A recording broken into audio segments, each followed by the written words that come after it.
Bismillahirrahmanirrahim.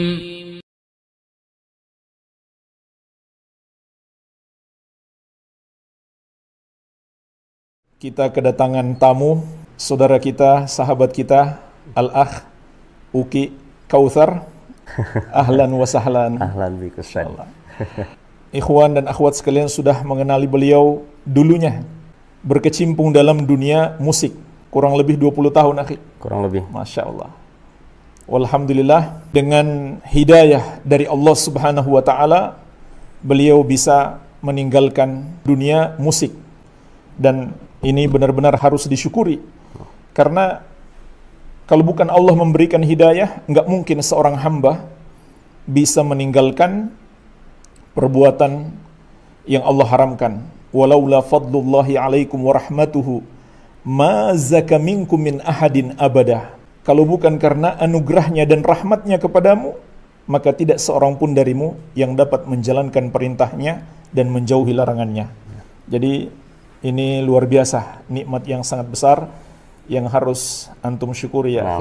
Ya. Sebelum kita lanjutkan, mungkin antum menceritakan, silakan. Bismillahirrahmanirrahim.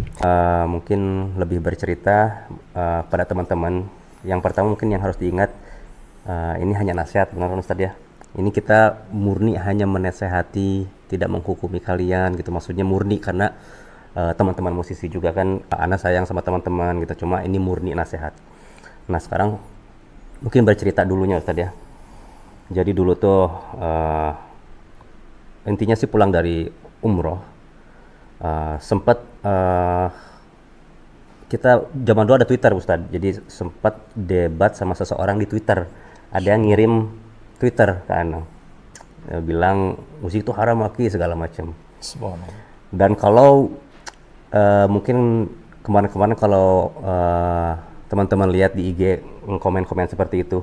Nah, Ana tuh dulu orangnya itu yang sering ngebantah tentang musik gitu. Di Twitter itu panjang lebar.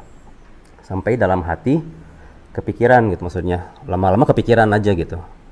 Berarti ada kemungkinan musik itu haram. Ada kemungkinan musik itu haram gitu karena ada orang yang ngomong kayak gini.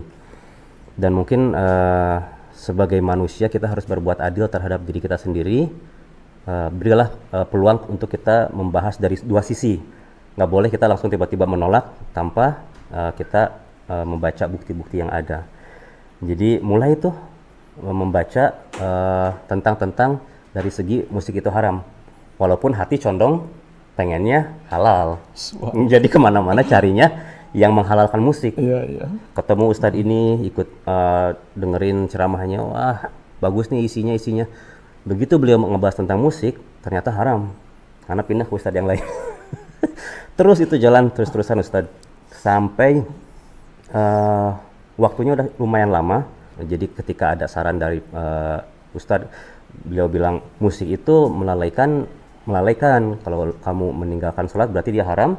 Kalau tidak lalai itu bisa. Nah kenyataannya Ustadz, ketika di studio kita lagi bikin lagu bareng-bareng, ada azan. Teman saya yang rajin sholat berangkat misalnya. Adapun ada teman-teman yang tidak sholat. Nah ini gimana ya, aku bilang. Apakah berarti buat dia halal dan buat dia jadi haram gitu? Nah itu bingung lagi di situ. Nggak bisa diterima waktu pada saat itu. Terus nerima lagi argumen yang mengatakan bahwa yang penting liriknya bagus dan tidak mengajak kepada keburukan. Nah, Ana lagi bikin album instrumental nggak ada liriknya. Jadi makin bingung. Bingung ini gimana ini ya? Banyak sekali yang terjadi kayak gitu sampai pada akhirnya ternyata yang saya sadarin itu ternyata itulah fitnahnya. Nah, kita bisa pergi dari ujung dunia A ke ujung dunia D, nanyain ke semua orang musik itu apa, mereka akan beda. Jadi ibaratnya pas dalam hati mikir, kita tahu bahwa babi itu haram, tapi tiba-tiba ada orang datang, itu bukan babi, itu ayam. Wah, karena perbedaan itunya ya. Jadi nah yang bikin keluar itu sebenarnya bukan karena hukum musik haramnya, karena dari dulu udah pernah dengar tuh cerita itunya, hadisnya. Tapi karena ya gitulah belum kuat mungkin ya. Tapi beberapa kali itu kalau kita baca kan suka ada komentarnya di bawahnya tuh ya, yang tentang hadis atau sebab nuzul Qur'annya, yang terus ada itu yang tentang itu Ustaz, yang haram itu jelas, yang halal itu jelas, yang haram itu jelas. Di antara keduanya ada yang mutasyabihat. Jadi pas baca itu kayaknya itu langsung bener, mungkin itu fitnahnya. Minimal syubhat. Minimal syubhat. Jadi statusnya pending, saya keluar dulu sambil cari tahu secara benar dulu gitu, karena nggak bisa diterusin kalau dalam hati kita udah tahu bahwa oke, ini nggak jelas nih.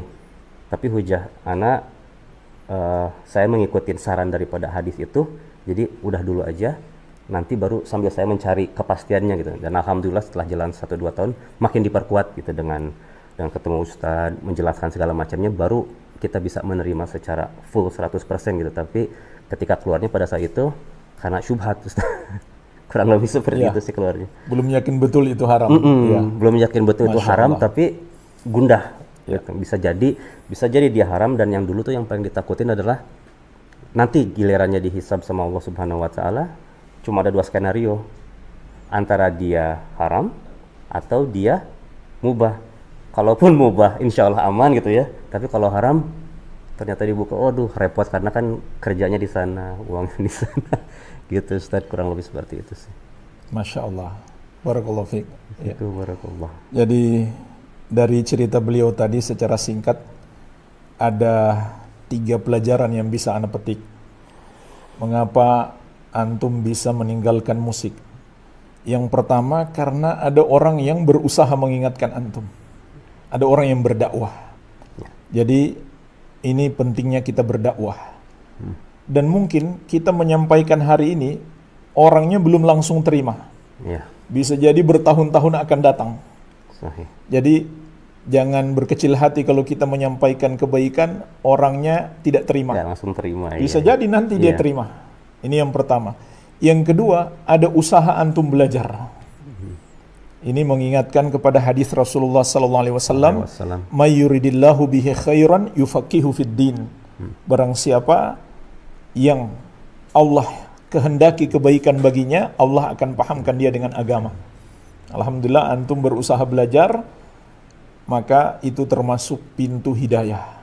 Nah, yang ketiga, ada usaha dari antum untuk menjaga diri dari perbuatan yang haram, sehingga ketika antum merasa ini masih samar, belum jelas hukumnya, antum sudah tinggalkan.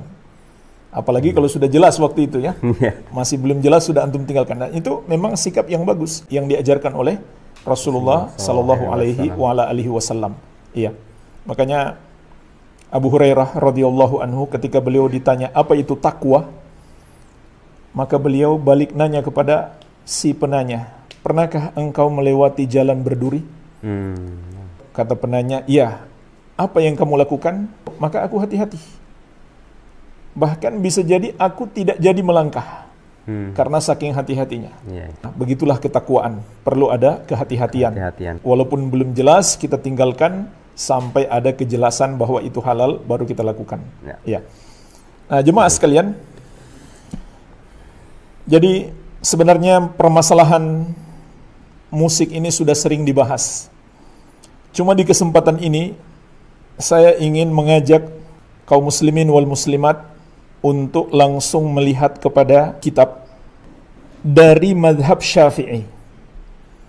Karena di negeri kita katanya banyak pengikut mazhab Syafi'i, sengaja di kesempatan ini saya mencoba untuk menghadirkan kitab yang ditulis oleh salah seorang imam besar dari mazhab Syafi'i, yaitu Imam Ibnu Hajar Al-Haytami rahimahullahu ta'ala, ulama besar yang luas ilmunya khususnya dalam fikih madhab Syafi'i. Kitab yang pertama berjudul Az-Zawajir an Iktirafil Kabair. Salah satu kitab yang menjelaskan kepada kita tentang dosa-dosa besar. Di antara yang beliau sebutkan, Al-Kabiratu As-Sadisatu Was-Sabi'atu Was-Thaminatu Wat-Tasi'atu Wal-Arba'un Wal-Khamsun Wal-Hadiyatu Wal-Khamsun Ba'dal arba'imi'ati. Dosa besar yang ke-446 sampai 451. Berarti ada 6. Dorbu watarin.